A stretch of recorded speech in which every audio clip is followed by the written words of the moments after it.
Welcome back. We're continuing to celebrate Hispanic heritage. Whether you want to learn a language for work, play, travel, or simply just to stimulate that brain, Upstate International has a class for you. Classes are conducted in an informal and relaxed atmosphere, and they're limited to no more than 15 people. Students can practice speaking in 4 conversation clubs: French, Spanish, English, and Italian. We're joined by Tracy Fries and Lillian Lejamo to tell us more about what we can expect with this. Thank you guys for celebrating with us.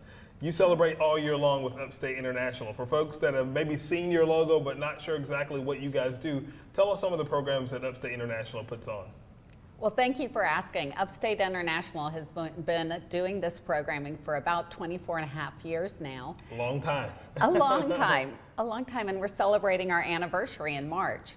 But part of our programming really focuses on getting cultural diversity awareness, specifically of cultures that live here in the Upstate, celebrated and engaged in by other people.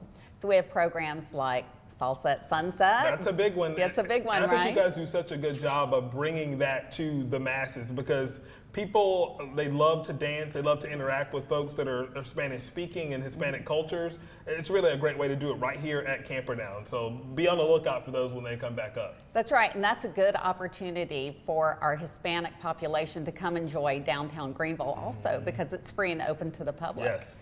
But another program is Upstate International Month, and that happens each March. That's when we find businesses, organizations to host an international activity, either for their employees or for the public.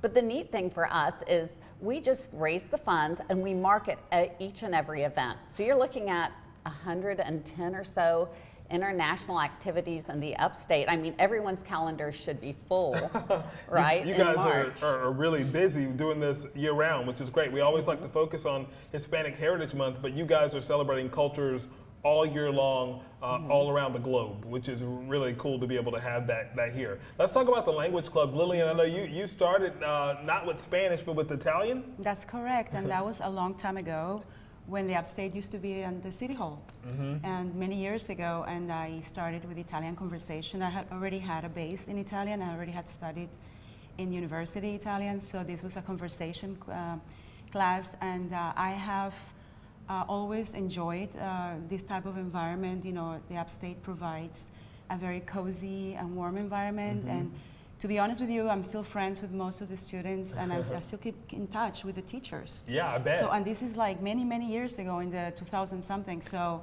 for me, it's very personal. Now that I'm also able to teach Spanish, it's like just going home, to be honest with you. And the students feel that way. They look forward to going to class.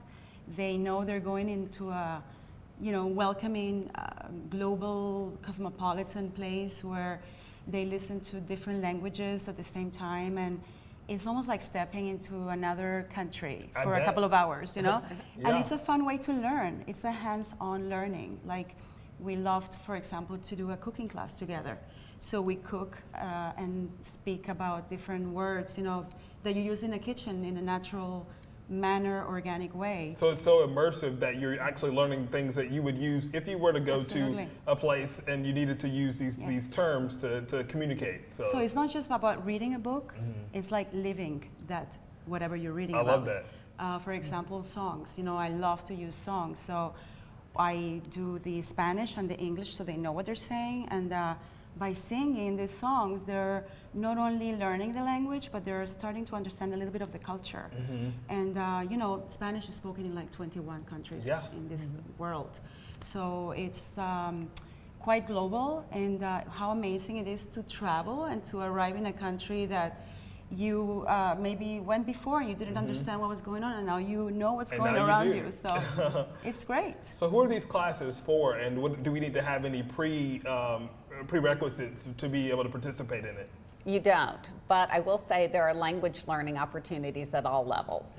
So we follow the international levels of language learning, and that's basically to provide some consistency as to what to expect. So if you go on our website, which is upstateinternational.org, you'll see those levels and where your performance should be at, right, before you move to the next level. But our teachers look at each group when they start a class and take a look at what the learning goals are. Yes, that's correct. Yes, and kind of tailor that class to try to work with those goals. And then if you're not in the right level, of course, we help you find the right place. level. Does it cost us any money to do this? It does. So our language classes are not free, but our language classes are extremely reasonable. So it's all a nonprofit model, right? Okay. You pay your registration fee, and then your language classes are about $9 an hour, roughly. And that's really inexpensive. Right. I mean, you know, compared to other places where Yes. the range is $30 to $50 per hour. And you actually get to talk to someone in person instead of having to be like, I wonder what the right translation for this would be. Someone who's lived it and is fluent in these languages. That's a real perk. And again, one of the main benefits of UI is that casual setting where you're still learning grammar, you're still learning to read and write, but really a focus is on usable language, right? How many people travel and they can't speak a word of what they spent 3 years in college learning, right? Yes. So that really is the difference. It's a focus on usable language. We also have private lessons, tutoring help, and then those conversation clubs you mentioned. You know, you're learning, and then you can come back to UI, and it's no cost to just practice conversing with one of the language clubs. Which is such an important thing. You learn these languages, and a lot of times you're like, I learned it 10 years ago, and then you don't use it again. It's important to keep it functional and to be able to use it so you can kind of pull it back up, which is great. Thank you so much for all that you do for Upstate International and for our communities here in the Upstate, even outside of Hispanic Heritage Month. You guys are always having programming. Again, their website is upstateinternational.org. Tracy, thank you so much. Lillian, mucho gusto. Encantada. Thank you. Thank you. We're going to take a short little break. We're going to continue to celebrate Hispanic heritage here on YC after this.